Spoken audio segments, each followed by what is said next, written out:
So, where are we headed? We're headed to Texas for a little surprise. Oh yeah. We're going to stop at the Maristar Casino and Heat. Check out the Mississippi River.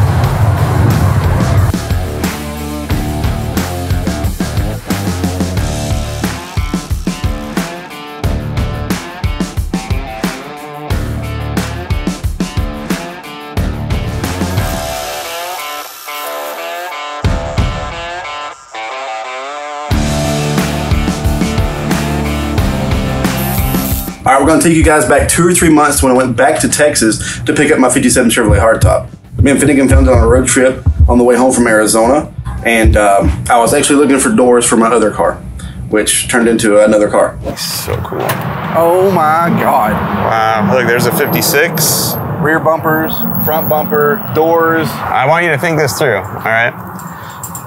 The other car, junk, yes. But fiberglass fixes all of that stuff. Right. This one, less junky, good patina. Right. So are you building a race car? Or just do patina? Both. Oh my God. I feel like this is like car guy problems. You see a cool car, hell, you like all of them. So Done deal. Newbern bought another car. Can't wait to tell the family. Oh, they're going to be so excited.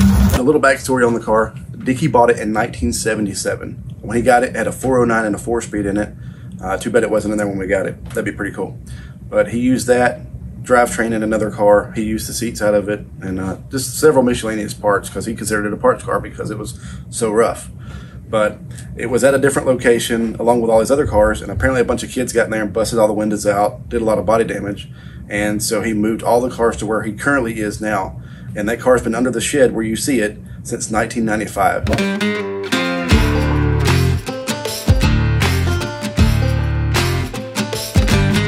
Welcome to Texas.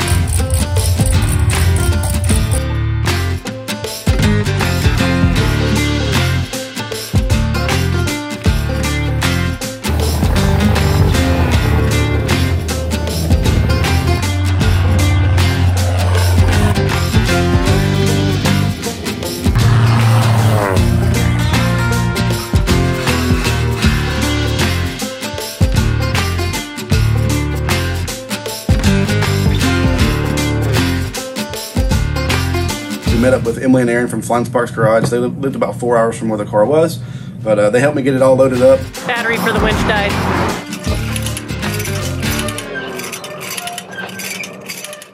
All right, check it out. I'm riding down the road, and the car looks kind of sad. I'm looking at it in the mirror because I'm in love with it, so I keep looking at it, right?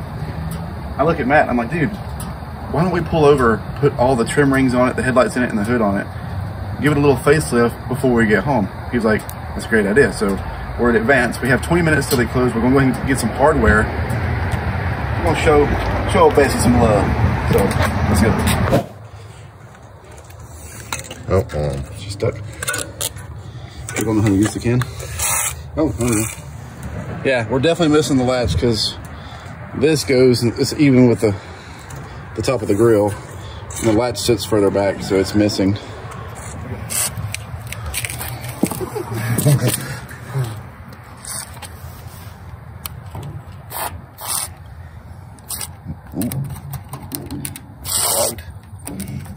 not anymore.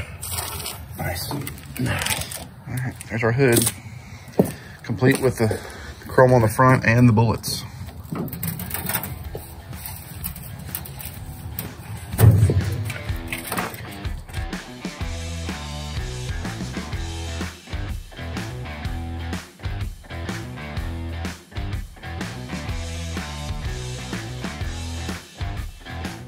There you go. 20 minutes of work. We had to tap the hood. I had to run in there and buy a tap, clean the holes out. But new bolts in the hood.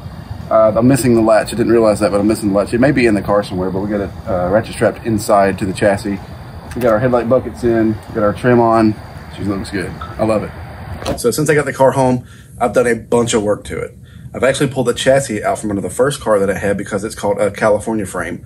It's a one-piece box tube deal. And the frame that's under the hardtop is 2 pieces of C-channel welded together, which is called a 2-piece frame. So I've got that frame all cleaned up, got it painted, got a bunch of new front suspension parts on it, brand new Ford 9-inch from Quick Performance in the rear, the 6-speed out of my Nova, and the OG Ramp Trucks 454, which has a brand new roller camshaft. It's just been resealed. It's ready to go. So that chassis is almost done, and as soon as it's finished, I can move the body over and get this thing on the road again. I'm not going to do anything to the body. I'm probably just going to seal it, leave it just the way it is, but the frame, under the hood, the interior is going to be super nice.